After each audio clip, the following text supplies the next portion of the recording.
देखो ये बदकिस्मती की बात है, वो इंसिडेंट हुआ, 6 जना लोग मारे गए। तो उससे क्या हुआ कि हमारा जो टूरिज़्म सेक्टर है बड़ा इफ़ेक्ट पड़ा उस पे, और उस टूरिज़्म सेक्टर को रिवाइव करने के लिए हमें कोशिश करनी पड़ेगी। देखिए, अगर टूरिस्ट आता है, वो यहाँ खरीदता है, उसे शिकारा वाला, होटल वाला, घोड़े वाला, हमारी इकोनॉमी को फ़ौक़ियत मिलती है, बूस्ट मिलता है। ये लाइब्रेरी की इनॉग्रेशन हुई है, ई-लाइब्रेरी, जहाँ हम लोग डिजिटाइज़ लाइब्रेरी बन गई है, और ये फैसिलिटी स्टूडेंट्स को यहाँ पहले अवेलेबल नहीं थी, और इसके बनने से स्टूडेंट्स को ये फैसिलिटी अब मिल गई है, and they can avail this facility. And इसी सिलसिले में आज ये प्रिंसिपल मैम ने ये फंक्शन का रखी थी और ऑर्गेनाइज किया था ये प्रोग्राम कि मैं भी कंट्रीब्यूट करूँगा बुक्स, एंड बिसाइड्स दैट मेरे पास जो अब CDF आएगा उसमें से भी कंट्रीब्यूट करूँगा लाइब्रेरी के लिए। सर आपसे मेरा ये सवाल रहेगा, क्योंकि कल मीटिंग बुलाई गई, परसों वहाँ पे नवाइसू में उसमें रेजोल्यूशन कुछ पास किए गए। सर थर्ड रेजोल्यूशन उसमें था कि ये रेस्टोरेशन ऑफ स्टेटहुड। सर हमने देखा कि पास्ट जो टेरर अटैक हुआ है पहलगाम में, उसकी सब बैडली इफेक्ट जो हुआ है टूरिज्म इंडस्ट्री, यहाँ पे हमने देखा कि जो ठेकेदार्स वगैरह जिन्होंने वहाँ पे ठेके लिए थे सर, वो काफी ज्यादा हिट हुए। देखो ये बदकिस्मती की बात है, वो इंसिडेंट हुआ, 6 जना लोग मारे गए।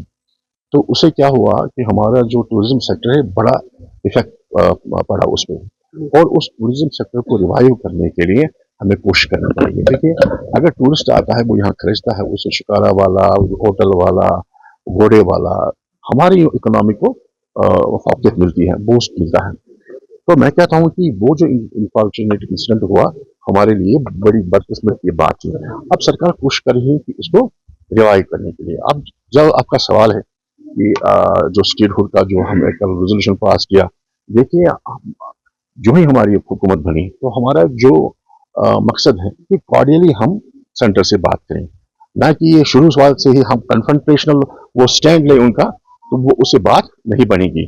तो कॉर्डियली हम पहले उनसे ये रेजोल्यूशन जो हमने पास की असेंबली में कल भी किया पास, हमारा ये मकसद कि हम कॉर्डियल रिलेशन सेंटर के साथ बनाएं, उनसे हम डिमांड करें कि हमें ये अपना स्टेटहुड दे दो। अगर वो स्ट्रेटजी कामयाब नहीं रही है, then we have to evolve different kind of strategy, that will be confrontational one.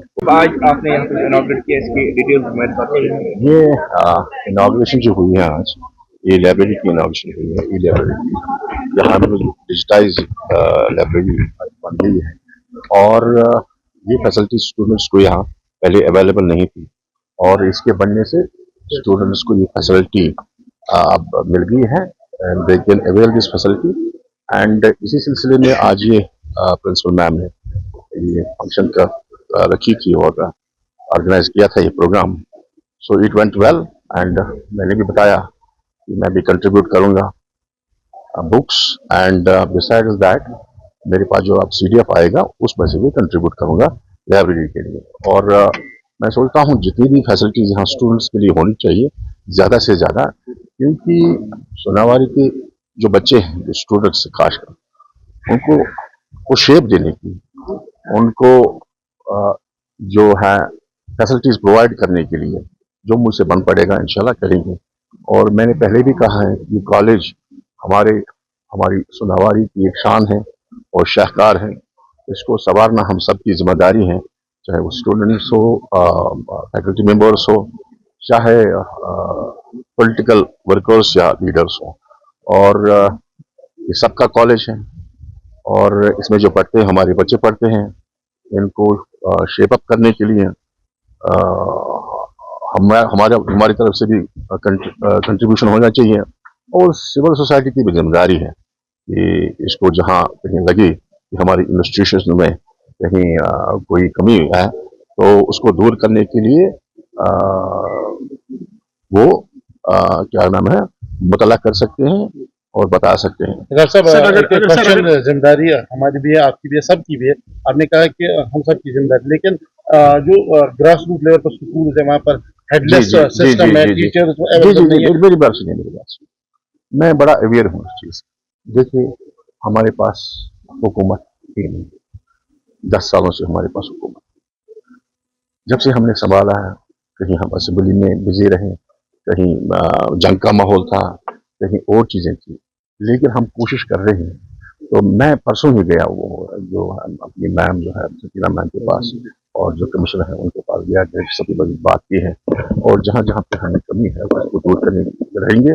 मैं इसमें लगा हूँ इंशाल्लाह बहुत जल्द आपको गुड न्यूज़ मिलेगी कि यहाँ जहाँ भी टीचर्स की कमी है तो रैशनलाइजेशन करने की जरूरत है, यहाँ टीचर्स लाने की जरूरत है, उसमें मैं लगा हूँ इंशाल्लाह। डॉक्टर साहब आपसे एक सर जी जी जी जी जी जी एजुकेशन पे ही बात हो रही जी, है, जी। लेकिन जो कुछ यहाँ पे डिस्ट्रिक्ट साहब की तरफ से हुक्मनामा भी आया है किसी तरह से डीसी साहब बांदीपुर की तरफ से कुछ रोज पहले कि यहाँ पे जो टीचर्स हैं उनको पीएमए सर्वे में लगाया गया, आरडी डर था स्टाफ है स्कूल हाँ हाँ हाँ, वो मैंने देखो टीचर्स को एक स्पेसिफिक काम है स्टूडेंट्स को पढ़ाना, दाएं बाएं उनको भेजना। वो मैंने डीसी साहब से बात की थी, मैंने भाई अगर ये टीचर का काम स्पेसिफिक काम है टीचर्स को स्टूडेंट्स को पढ़ाना तो इसी में लगाइए आप। बाकी जो उनसे एडमिनिस्ट्रेटिव काम लेते हैं आप वो गलत है, कहीं रेवेन्यू में भेजते हैं, कहीं वो भेजते हैं, कहीं यहाँ भेजते हैं, उनसे काम एक्सट्रैक्ट मत कराया गया वो काम जो एजुकेशन के रिलेटेड नहीं है।